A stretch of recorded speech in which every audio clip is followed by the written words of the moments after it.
even at the time when I went to the bathroom, I didn't realize how much I was putting my own life at risk by going to those bathrooms until about 2 weeks later. Because about 2 weeks after the attacks was when this video surfaced that I'm sure you've seen. I think everyone has seen it at this point. But this video started to circulate of the Hamas terrorists going to these yellow porta potties and shooting at every stall, trying to kill anyone who was inside.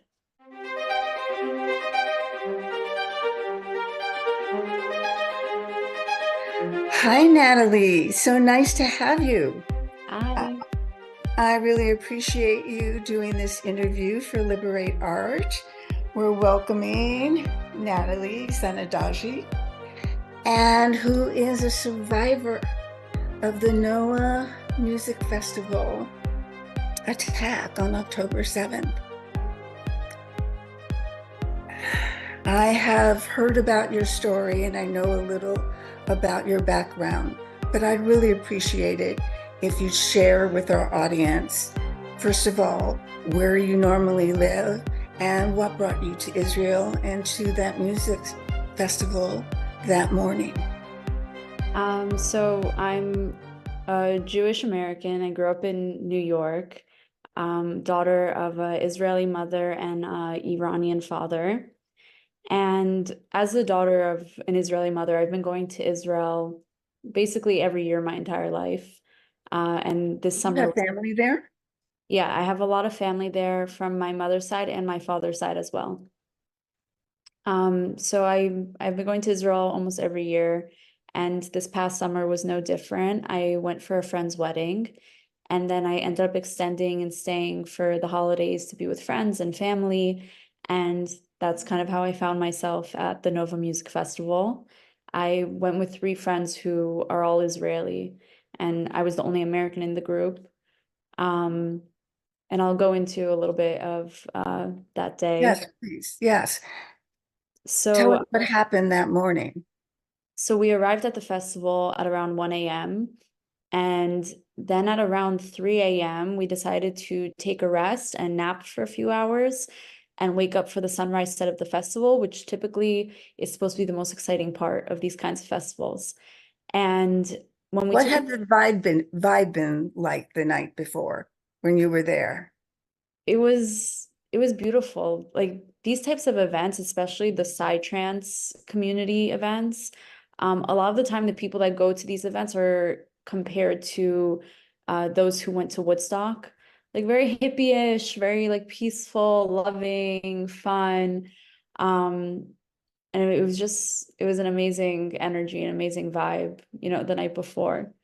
And when we went to take a nap, something that I want to explain is like where we were. So typically you set up camp, you like these types of festivals are usually anywhere from 24 hours to 3 days long. So people bring their own camping equipment.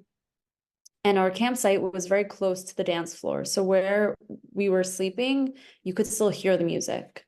So we decided to take a rest. And in the morning at around 6:30 a.m., instead of waking up to the sound of the festival music, we woke up to the sound of rockets.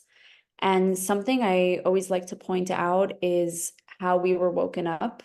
So I came with three people and we met up with maybe 15, 20 other people that they were friends with. And one of the girls from our campsite, she knew that we were sleeping.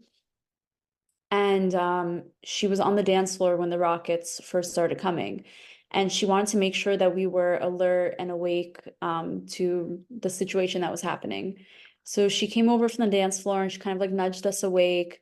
And she was very smiley and calm. And she was like, "Hey guys, like Boker Tov, good morning. I just want to let you know that a few rockets had been intercepted overhead, but it's fine. Nothing to worry about. It's normal for the area that we're in. It'll probably just be a few and hopefully the party will continue. So like, don't worry, just wanted you to be like awake and alert." So So tell us also too, you were very close to the border, right? How many miles away, do you know? I don't know exactly how many miles away, but we were probably like maybe a 15-minute drive from the border. Um, and a lot of people asked me like, if you knew the party was so close to the border, why did you go? And there's kind of two answers to that question. One of them being the fact that a lot of these events don't give you the location until a few hours before the event is going to start. So by the time you get the location, you know, you're dressed, you're ready to go, you're excited, and you're not gonna not go just because it's close to the border. And then that brings up the other question, but like, why would you not go if it's close to the border? Like, aren't you worried? And the answer to that is that Israel is surrounded by enemies. 2 days before, or technically a day before the festival, I was up in the north hiking with my cousins and my friends, and we were hiking by a waterfall, and we were also near a border. Everywhere you go in Israel, unless you're dead center in the middle, you're going to be near some border with some enemy. And even if you are dead center in that little tiny waistline, you're very close to a border. You're very Exactly. close. And it's So also part of Israel's sovereign territory. It's not like you were not within Israel borders. exactly. It's not like we crossed the border and put ourselves at risk. We are within Israel's territory. And the fact of the matter is, Israel is surrounded by enemies on all sides. So you're not gonna not explore and not go up to the north and go hiking by a beautiful waterfall and enjoy all these amazing parts of Israel just because it's next to someone who's considered an enemy. You want to be able to use your homeland and take advantage of its beauty. So that kind of answers the question that people typically have when they hear my story of like, well, why did you go? And that's the answer. It's the same answer as why did I go to the north the day before to go hiking? Because we're in Israel, we want to enjoy it. Um, So you've so woken up so we by your woke up, friend. we were woken up by my friend, and I always like to point out the fact that she woke us up in such a calm manner, it just goes to show how much of this, like, this is a regular occurrence for Israelis, unfortunately. Like, they go through this on a semi-regular basis. Because a lot of people ask me, you know, like, when the first rockets came, like, weren't you like panicking? Why weren't you worried? Why didn't you start running right away? And the answer is that for Israelis, like she woke us up smiling and she was so calm. And the reason for that is because they're used to this, unfortunately. And if Israelis were to stop everything that they were doing, every time a few rockets were sent in their direction, they would never get anything done. So to us, we figured, okay, like we know that we're near the border. Hopefully it'll just be a few and hopefully it'll pass. And at first we kind of just stood there and we were looking up at the sky and I was counting the rockets. And I remember, okay, I counted 5 and then 10 and then 15 and then 20.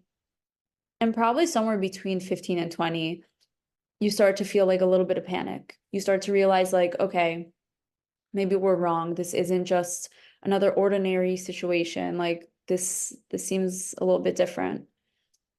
And a little bit after that, the festival security had shut off the music and they announced like on their loudspeaker or megaphones for everyone to please start packing up their stuff and evacuating to their cars to get out of the festival grounds. So we pack up our stuff and we head to the car. And at that time, we still thought like, okay, it's just rockets. We have the Iron Dome. Our biggest fear was like scraps from intercepted rockets hitting our cars as we're driving out. But overall, we still weren't too panicked. And I asked my friends if they thought it was okay if I used the bathrooms quickly before we start driving out. Because in my head, I figured there's thousands of people at this festival in hundreds of cars, and we're all going to try to leave at the same time down one dirt road that leads to the highway. And I figured, okay, we're going to be stuck in traffic for a while. I asked them, I was like, do you mind if I go to the bathroom quickly? And they're like, no, of course not. You know, go to the bathroom, take your time. We're going to be waiting for you by the car. Everything's fine. And obviously, we still weren't panicked because we still had no idea. And even at the time when I went to the bathroom, I didn't realize how much I was putting my own life at risk by going to those bathrooms until about 2 weeks later. Because about 2 weeks after the attacks was when this video surfaced that I'm sure you've seen. I think everyone has seen it at this point, But this video started to circulate of the Hamas terrorists going to these yellow porta potties and shooting at every stall, trying to kill anyone who was inside. That was probably, I would say, like 15 minutes after I was in the bathrooms. But luckily I was there earlier. I went to the bathroom, I went back to the car, and then we started driving out. And it was bumper to bumper traffic. We were moving at a glacial pace. And after a few minutes of, trying to move, everyone's trying to respect each other. We all understand that we're trying to go in the same direction. We all have the same goal, which is to get out safely. After a few minutes, the festival security, they were kind of lined up on the sides of the dirt road, and they were almost like herding us like cattle. And they started yelling at everyone to please get out of their cars and start running. They were yelling for everyone to like pull their car over to the side of the dirt road, get out and run. And I'm sure you've seen the videos of like all the cars turned outwards, like pulled to the side of the road. And at first we couldn't understand, like, why would they tell us to run from rockets? Like, it doesn't make any sense. But we figured, like they're the security, they must know something that we don't know. And we know that they have our best interests at heart, so we should listen to them. So we pull our cars over and we're sitting in the car for a few moments, and like the four of us are just kind of like looking at each other confused. And that's when we heard the first gunshots. And as soon as we heard the first gunshots, we opened our doors and we started running. And people were running in every direction. It was complete chaos. Nobody knew what direction was the direction of safety. And when I first started doing interviews after October 7th, I got asked a lot, like, how did you know what direction to run to? And that was a very hard question to answer, because the answer is nobody knew what direction to run to. Nobody knew what direction was the right direction, what direction was going to save your life as opposed to getting you killed. And about 2 months into the war, I spoke at a vigil in Columbus Circle in New York. And this man came up to me and he told me that he had seen a bunch of my interviews and he saw how hard it was for me to answer that question. And then he told me that he himself had interviewed many Holocaust survivors in his life.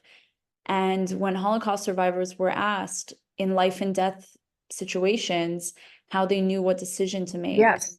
they coined a term called a choiceless choice. And what that term means is that in a life and death situation, you don't have that much time to try to assess the situation and figure out what decision is going to save you or get you killed. You simply have to make a decision, a choice in that moment. And that's what a choiceless choice is. It's a choice where you don't know which one's the right one, but you simply have to make a choice.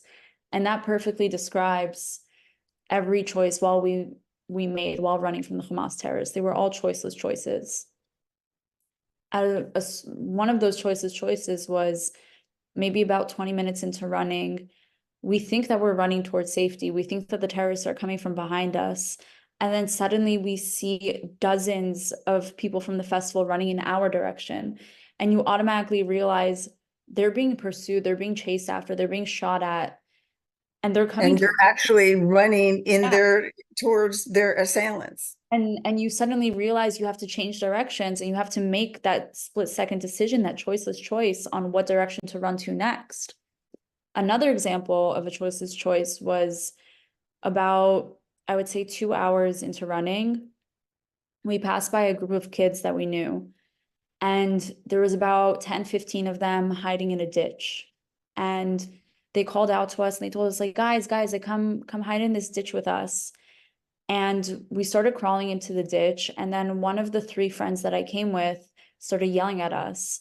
And he told us, guys, this is a bad idea. If we hide in this ditch and the Hamas terrorists find us, we're going to be sitting ducks. They're going to shoot us right on the spot. We'll have nowhere to run. And he told us, he said, he started yelling. He was like, hiding is not an option. Our only option for survival is to continue running. So we got out of the ditch and we continued to run. And fortunately for us, but unfortunately for our friends who stayed behind, he was right, because they did not make it out. And that's just one of the many examples of like the choices we made while running from the Hamas terrorists.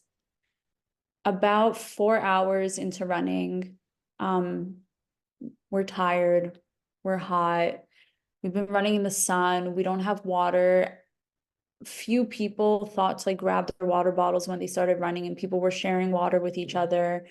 We were passing by like patches of farmland, and they had like pipes, and people were like opening the water pipes and drinking from it, even though it wasn't necessarily a healthy idea, but it was one of our only options. And people were just splashing their faces with water. Everyone's overheating. And we're all kind of just trying to help each other out through all of this, through all this chaos. About 4 hours into running, we passed by a little tree, and we saw like maybe 10 kids like sitting under this tree, and we hadn't heard gunshots in a few minutes, so we decided it was a good time to kind of like sit in the shade a little bit, get some rest, catch our breath. And we're sitting under this tree, and we're kind of all talking, and we're all confused, and no one really knows what's going on, and we're getting bits and pieces of information from people who are sending us messages to our phones and checking the news. And as we're sitting under this tree, suddenly a white pickup truck that seemed to have come out of nowhere starts driving towards us. And our automatic reaction was, this is a terrorist coming to kill us, because that's the type of car that the Hamas terrorists were known for using. And all of us kind of half got up and contemplated running. And then we all kind of realized like we have nowhere to run to. Like if this is a terrorist, he's in a car, he has a gun, we're on foot. And then we all kind of simultaneously sat back down and kind of like smiled and nodded at each other as if to say goodbye and kind of accepting our fate at that point. And we sat there and we waited for him to get closer, and we waited for whatever was going to happen next. And luckily for us, it wasn't a terrorist. It was a man from the town of Patish, which is the town we were actually told to run towards to safety, because it was one of the nearest towns that the terrorists had not reached yet. This man left the safety of his town and drove towards all this chaos to save our lives, to save the innocent Yeah. lives we didn't even know. We all climbed into the back of his pickup truck. He dropped us off. And as soon as he dropped us off, he turned right back around and went out to save more lives. Because he turned around so quickly, I never even got a chance to like fully see his face or get his name or thank him. And after October 7th, we got to Patish, we got home, and right after everything, about 4 days after, I started doing interviews. And the reason why I wanted to start doing interviews was not because I felt that my story was more significant than anyone else's. I wanted to share my story because I wanted to be the voice of all those who couldn't share theirs at that moment. There were many there who were too traumatized to speak out. There were many who were taken hostage, were killed, and I wanted to speak out to share their story, to share the story of what happened to all of us. I started doing interviews, and through my interviews, my speaking engagements, the Combat Anti-Semitism movement reached out to me. And they originally reached out to me asking me to go to DC and to speak to senators and tell them my story, to kind of humanize what happened to the Jewish people on that day, because a lot of people dehumanized us and what happened to us. And after going to DC to speak to the senators, I was asked to start working for the Combat Anti-Semitism movement. And when I got that opportunity, I kind of realized I had a choice to make. I could either let what happened to me push me to lead my life with hate and just hate a whole group of people, or I could realize that that's not going to change anything. That's just going to cause more destruction in the world, and that's the opposite of what I want. And through working for the Combat Anti-Semitism movement, I've been given the opportunity to try to make a change, to try to make a positive change in the world. And through working Did, for that, did- we were can actually I can I ask you, did you talked about that your friends, your immediate group met up with about 15 other people? Did all of those people survive? no, a lot of them were the people in the ditch who told us to get in the ditch with them. A lot of them did not survive, unfortunately. Um, but through the combat anti-Semitism movement, we were able to track down the man who saved my life and my friends' lives on that day. And I was able to meet him when I went back to Israel and thank him in person. And I found out through speaking to him that him and his son on that day, for about 8 or 10 hours, drove back and forth from their hometown of Patish to the festival grounds, picking people up and saving their lives. And they saved about 300 to 400 people's lives that day. Oh, wow. It was really Oh, incredible. wow. Yeah. Yes, him and his son, right? Yeah. Went back and forth, saving lives. Amazing story, amazing heroism, Seeing just their incredible. lives over and over And, again for 8 or 10 and hours. yeah, and very Israeli to me. Feels very Israeli to me. Wow. Well, Liberate Art is a partner with CAM and a very proud partner. They do wonderful work.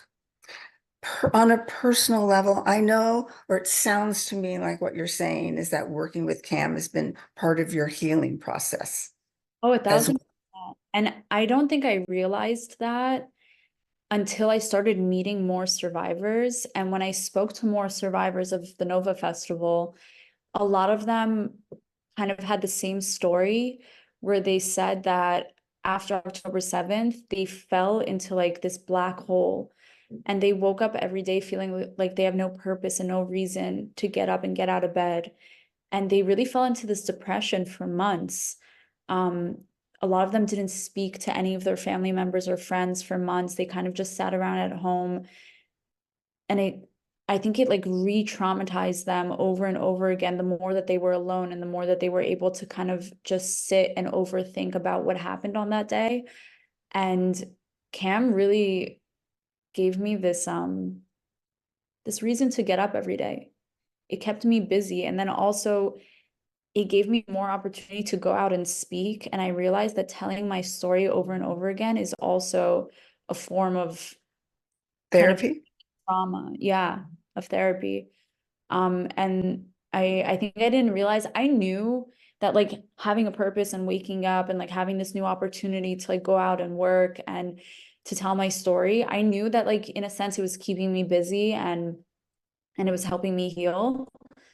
But I didn't know to what extent until I met so many other survivors and I realized how many of them just felt like they had no reason to get up in the morning and really fell into this like black hole. And it was hard to hear that so many of them went through that. I can really understand that. I bet part of it too was not just the post-traumatic stress issue, but also the grief Mhm. of losing friends. Mhm. I personally here in California, I was fell into a funk and was very depressed. And it really triggered a lot of anxiety and a lot of fear Yeah. about my own safety.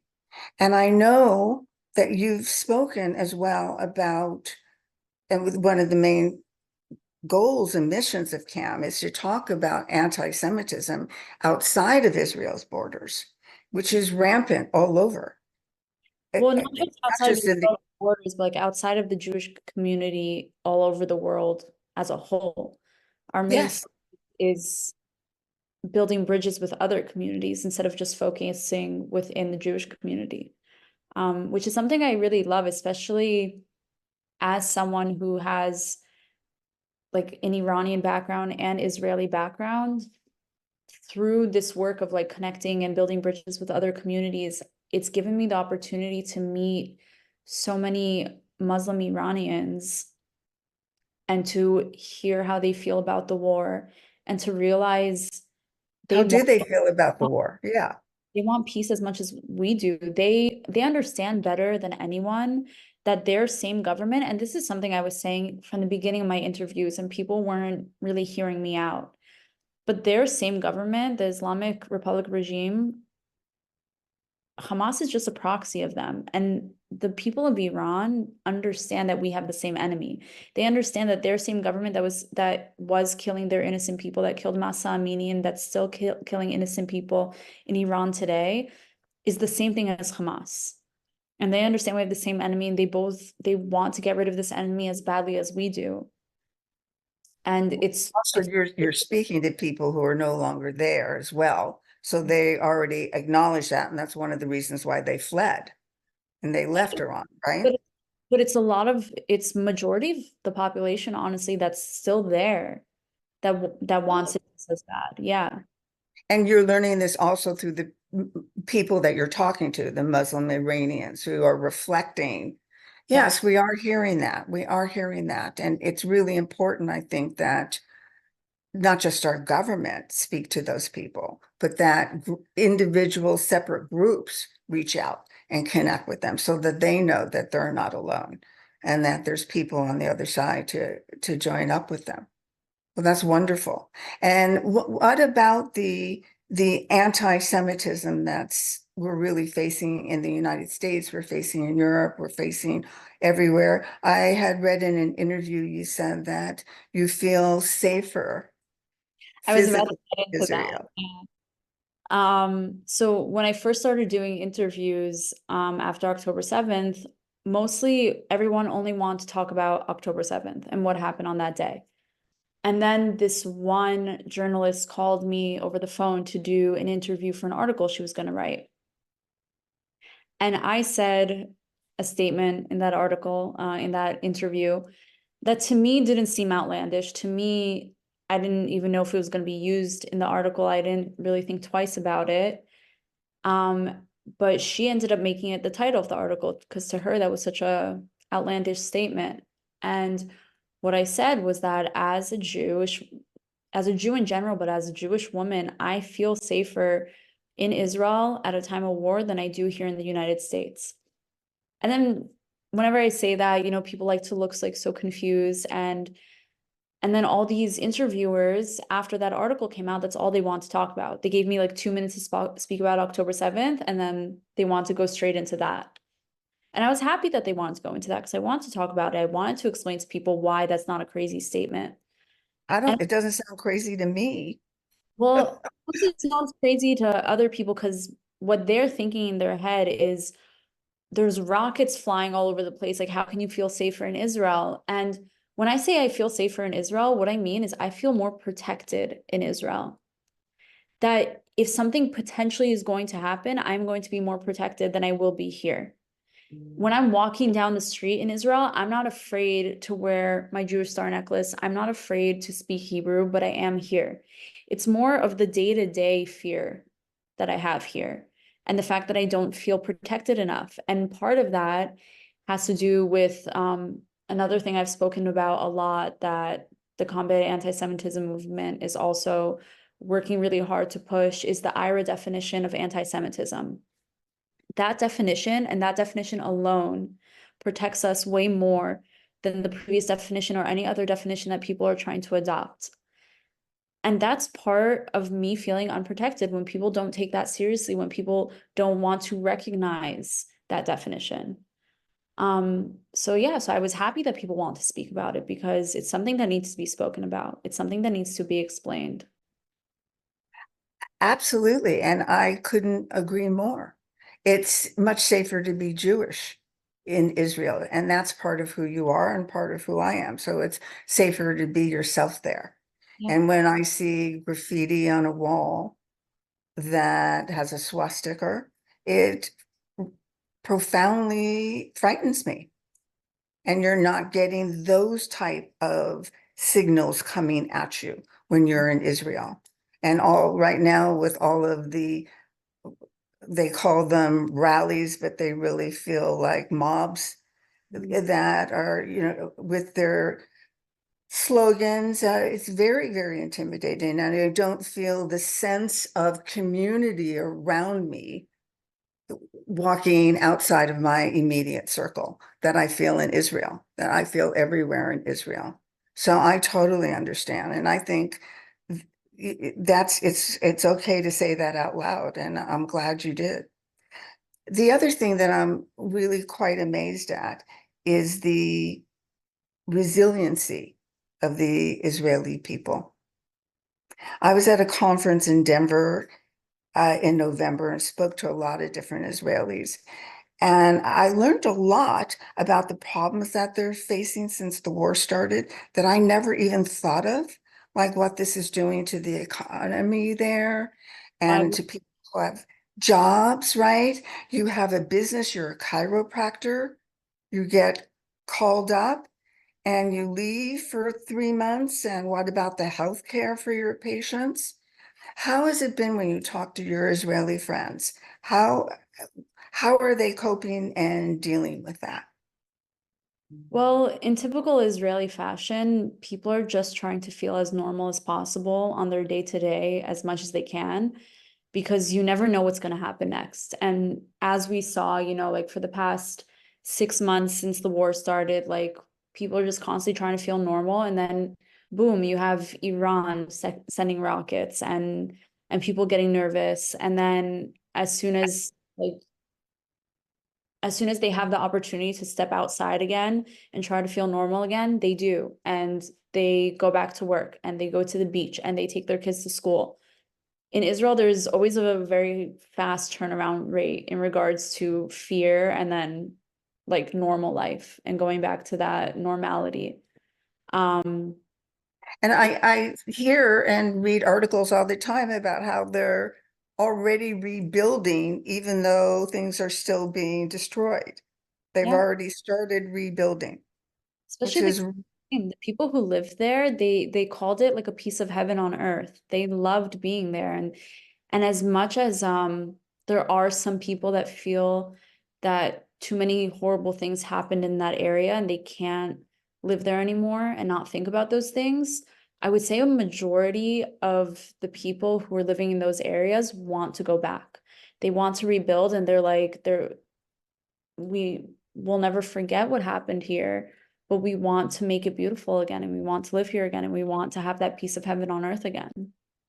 yes, and I had heard or I've been told numerous times by people is that in fact those villages and those kibbutz along that border often have the most were the biggest peaceniks, as you described about the party goers, that they live there. They're most likely to reach out to their neighbors in Gaza and help drive them to get health care and invite them in and hire them to work and That's all. actually have a human being to human being relationship That's with all the their irony in this neighbors. war and what happened, and that's the irony in who they attacked. They attacked the hand that was feeding them. They bit the hand that was feeding them because those people were living on the border for a reason because they believed in peace with our neighbors over the border. They believed that we can live amongst each other peacefully. And many of them don't believe that anymore. Many of them had those dreams crushed. They wanted to fight for that and they lived on the border with a purpose because as you said, they were doing a lot of volunteering with the Palestinian community. They would drive them over the border to hospitals to get medical care in Israel. Um, it's very unfortunate. There's many people who died on that day who really dedicated their lives to helping those across the border. Yes, yes. Personally, to make a difference in their lives and as a bridge to peace, because Mhm. it's those personal interactions that really do that. It seems now it's only been 6 months, horrible, horrible 6 months for the hostages, but it's only been 6 months, and it seems to a lot of people and to me, when I look around and read papers, that a lot of the world seems to have turned their back on Israel as the empathy and outpouring was pretty short-lived. What's your feeling? What's your take on that? And do you think the Israelis agree with that? And how are they processing that? Um, I think in Israel, I always tell people the amount of people who hate us and are against us is actually much smaller than it seems. They just scream so loud that they make it seem as if they're bigger in number, but they're not. And over here, sometimes it's very hard to keep reminding yourself of that. But especially in Israel, they really feel that the whole world is against them. They really feel that everyone wants them gone and wants them dead, and that nobody is on their side. Um, and whenever I speak to my friends and my family there, I just keep trying to remind them that that's not true. That's not, it just seems that way because those who hate us are so loud, but it's not true. I was going to, I'm going to skip ahead a little bit, but I was thinking, obviously, in my work, I am surrounded by people who care passionately, love Israel, and are working every day to to help Israel and to combat anti-Semitism. So are the Israelis or are they feeling the love from the diaspora, from the Jews in the diaspora? They Are they are. feeling that?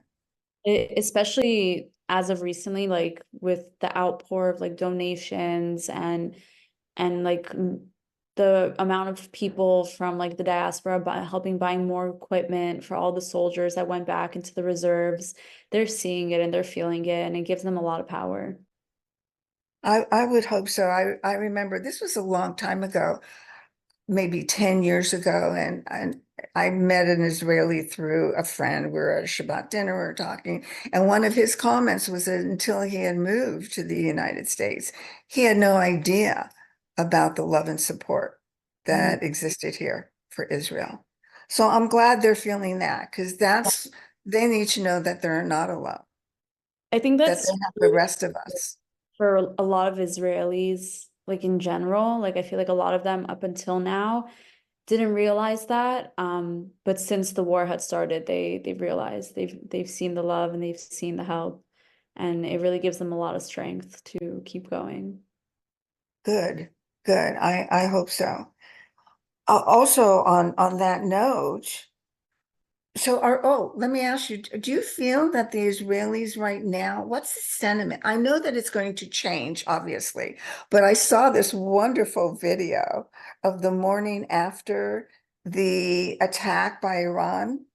And it was a gorgeous day on the beach in Tel Aviv. And there was a group of people, it was clear they were all ages.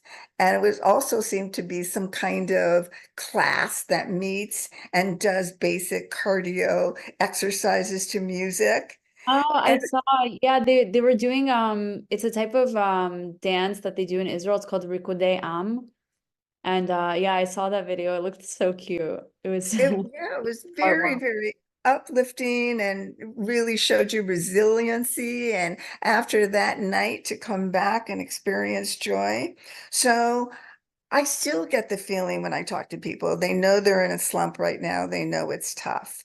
But everyone that I talk to still it seems to be optimistic about the future. They can see the future. They're looking at how to identify the problems, solve the problem.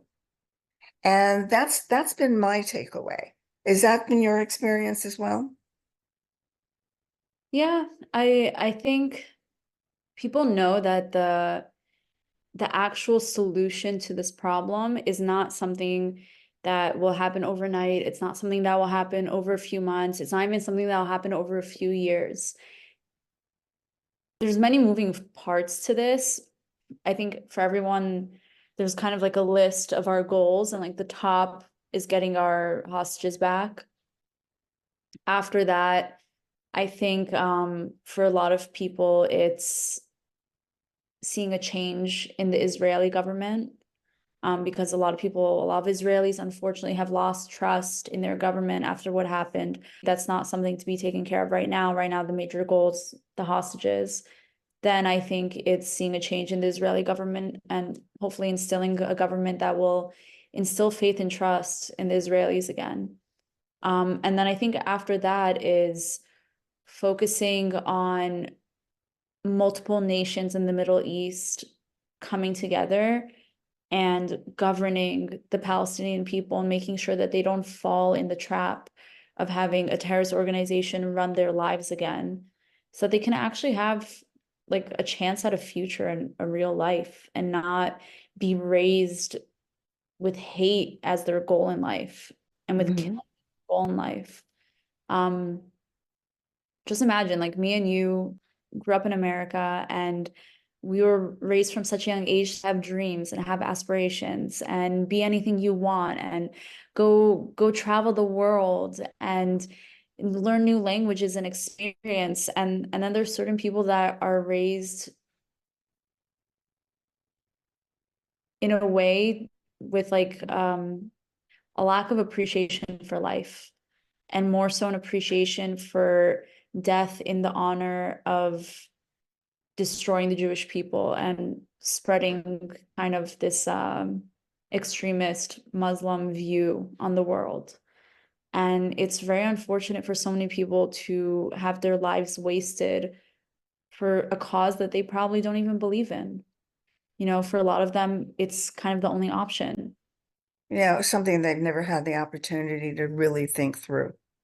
So, And listen, neither of us are going anywhere, you know? We're all here and we're all neighbors in the same area and the only real solution is to live amongst each other to whether it's I guess like it's not just like Gaza, it's Iran. They're also living under an extreme kind of a terrorist organization that's trying to control their lives, but there's a difference. From the way someone explained it to me, who more recently came from Iran and moved to America, she said that the difference is that in Iran, out for many years, outside, people pretend to agree with what the government was saying, but in their homes, they had completely different views, and they would teach their kids those different views. So in Iran, hopefully one day if the current government is overthrown and a new government is put in place, there's not going to be much like unteaching of hate that has to be done within those generations. wonderful.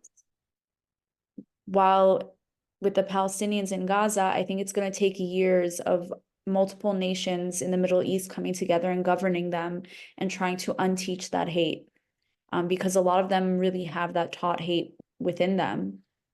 So it's gonna be years and years and years of work to try to make a more peaceful world, peaceful Middle East, but it has to be done eventually. We obviously can't go on like this. Yes, a new generation hopefully will have new opportunities, learn different things. And you're right, back in the 70s before the revolution, Iran was very cosmopolitan. Oh, Iran was beautiful. My Yeah. mom and her siblings, they were all born in Israel, but their parents were from Iran. And my mom's oldest brother, when he finished the army in Israel, he did a whole Euro trip. And this was before the revolution in Iran. He did a whole Euro trip, and his last stop was Iran. And he always tells us that Iran was more beautiful and more fun than all of Europe. It was incredible. It was considered the France of the Middle East. Yes, yes, It had one of the highest rates of like educated women in the Middle East. You could wear whatever you want. It has yes. Great fashion. it was a Yes. beautiful place, and I always say like I wish I could visit pre-revolution Iran, but maybe someday in my lifetime I'll be able to visit post-revolution Iran, and maybe the people of Iran will build it to be just as beautiful and just as amazing as it once was. Well, I love that you shared that with me, the insight that the person you spoke to did about what goes on inside the families, because yes, that I can believe that because I know people who were from Iran and I remember what it was like, many decades ago. So I'm so glad to hear. I didn't know though that that is what people were learning in their family, and that's what they were hearing from their parents. I didn't know that. So that is very, very I uplifting. mean, So I didn't know either. I knew that I thought like majority of the population was against the government and for Israel, I didn't really know what was going on behind closed doors, but this information was given to me from someone who was raised there, and she told me what it was like. I love that. I think that's fantastic. So let me ask you another question. Liberate Art does a lot of work fighting anti-Semitism and fighting for Israel within the entertainment community. And there's been a lot of people in Hollywood and especially in the United States, but all over, that have been very outspoken and really on the front lines in this. Are you familiar with that? Or do you follow it? Do your friends follow that? When your Israeli friends, are they aware So of I what Amy Schumer's doing and Deborah Messing and Sasha Baron Cohen? Are they aware of that and those things? and I think it's just amazing in general. But Who was yeah, that? You skipped out. Who Sasha do you Baron think? Cohen. Yes. I just think he's amazing and incredible just in general, outside of what he's doing. But yes, people see it, but it's still very disheartening to see the amount of people in the entertainment industry who are against us, especially seeing people with their pins of the red handprints. And the fact that we know what those pins symbolize, they symbolize our Israeli soldiers that were lynched. And they think that it's a form of resistance. They think that they're supporting this just cause. Yeah, if you go to the website page, the problem, of course, is lack of education and lack of understanding of nuance. And they have not heard that story. So, but if you looked around, I think there was like 7 people out of like 2,000 people there. And that's not a high percentage. That's really not a high percentage. And um, so yes, I hated seeing that. I understood what that meant. I did not know. I There were different people there. There were people, Mark Ruffalo wore the pin, and he has been a loathsome critic. Again, I don't think everyone understands all of the nuances Yeah. involved. And I think if someone had stood I think up a and lot of these, explained to them what that red hand means to the Israelis, which is completely different than what they said on their website that it meant, yeah, that they would have been mortified. I would hope so. I would hope you're right. There's no way of really knowing. Right. But And again, I think different people think different things. no, of So, course. but what about all the positive stuff? It's very interesting to me. I know, and I understand why. I think it's very hurtful when when anyone comes out and is overly critical and demonizes Israel and doesn't show any compassion for the other side of the story. I find that, it's very, very hurtful. But there's a lot of great people out there fighting the battles that are really on the chin, No, of on their social media. And really when I one. say people, I mean celebrities, high profile celebrities that are putting themselves, their reputations, their careers, and speaking their mind and standing up. Yeah, and it I really warms my heart. There's many that I have seen that in my mind, I think to myself, like, you're not Jewish. This isn't your fight. Like, why do you even care? And they get this question asked of them a lot. And the response is always like, this is a fight for humanity. Of course I should care. Like, this isn't just the Jewish people's fight. And that's the obvious answer that's not so obvious to a lot of people. Um, but it's definitely heartwarming when you see it. But like I said, like the hate always feels bigger than the love. Yes, And you have to keep yes, reminding yourself that the love is there. But yeah. sometimes it is hard to remind yourself of that. I wrote an entire book called Artists Under Fire that really talks about what's happening out there. And this was before October 7th, but it really was talking about how BDS was using celebrities against their will. Every celebrity who wanted to, every performer, singer who wanted to go to Israel was being publicly attacked and demonized for going there, accused of supporting apartheid and other lies like that. And how few of them cowed, how few of them actually backed down. It's like phenomenal how they went forward anyway, because they wanted to connect with their Israeli fans and they really understood that art helps build bridges and understanding and all that. And people will read this entire book and focus in on the stories I'd say about the people who are anti-Israel, like the Roger Waters, right? They'll focus in on that. It does seem very hard for people to take in the love, as you just said. I think also the hardest part for a lot of people who are a part of this war is that for so many people, in their head, this war started on October 7th. Yes, And I need, like, what I want people to realize the most is that this war has taken up my entire life.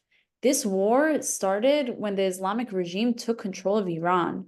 That's before I was born. And from that moment, my family was forced to run away from the place that they called home for thousands of years. The Jews were in Iran before the Muslim religion ever even came to Iran. That's where when the Jews that's became Ur, right? Is Ur in Iraq or Iran? Isn't that where Abraham lived, was in Ur? You don't know that. You know, I'm not so good on okay. I my can't remember. It's either Iraq or Iran. I don't remember which one, but go ahead. Sorry. um, but like when the Jews became the Jewish diaspora, like Iran is one of the places where they were for one of the longest amounts of time. And like I feel like so many people don't understand, like to them this war is them just being a social justice warrior and they're not doing enough research. And to them this war started on October 7th, and it's like, no, this war started such a long time ago. And it's literally affected my entire life. It's literally changed the trajectory of my entire life. Like I could have been born in Iran. I could have been living happily in Iran as an Iranian Jew, you know, and then like maybe my family never would have migrated to Israel. Maybe we never would have came to America. And like people don't understand that like for many of us who actually know about this war, it's because we've been living it our entire lives. This isn't Right, just something that we right. decided to take on as a hobby, as like our next social justice warrior project, you know? Yes. And Personal. actually, I think it might have started even before the 70s. But Oh yes. no. Okay. And then the last, rounding this out, has been really fun talking to you. I wanted to know, which is what is the message that's resonating in your heart? What is it you want to say to the Jews around the world and to the non-Jews? How would you like to end this conversation? What's your message? I think my message specifically as like an American, Jewish, Iranian, Israeli woman, you know, And by as the way, are you a citizen of Israel? Are you no, Israeli? Okay, but go my ahead, your message. my mom didn't make me a citizen when I was born because she said if we end up moving back to Israel someday, because I think every person who leaves Israel always has a dream of going back. And she was like, if we go back, I want you to be like a new citizen and not like already be a citizen when we go. So she didn't make me one, but I would like to move to Israel sometime soon. So God willing, I'll be a citizen soon. But as someone who like this war like is attacking like every aspect of my being, something I would like to say, something I want people to realize is that a lot of people are standing up for Hamas and the Islamic Republic regime of Iran as if like in their head they think that they're standing up for the people of Iran. and for the people of Gaza. And like what I want you to understand more than anything is that no, you're just causing them more destruction. They want to get rid of these terrorist organizations that are controlling their lives. They want freedom. Fight if you want to fight for those people, you should be supporting Israel protecting itself and hopefully helping those people break free from these terrorist organizations that are controlling them. That's the message I've been wanting people to understand for the past 6 months, but I've had a hard time getting through to people. But maybe, the more I speak out, the more platforms I speak on, more people will hear what I have to say, and hopefully that message gets drilled into their head and they start to understand better. Absolutely. Well, you just keep talking because you're a wonderful, wonderful messenger. Thank you. So thank you so much for this interview. It was really a pleasure. So lovely talking to you. Thank you for having me.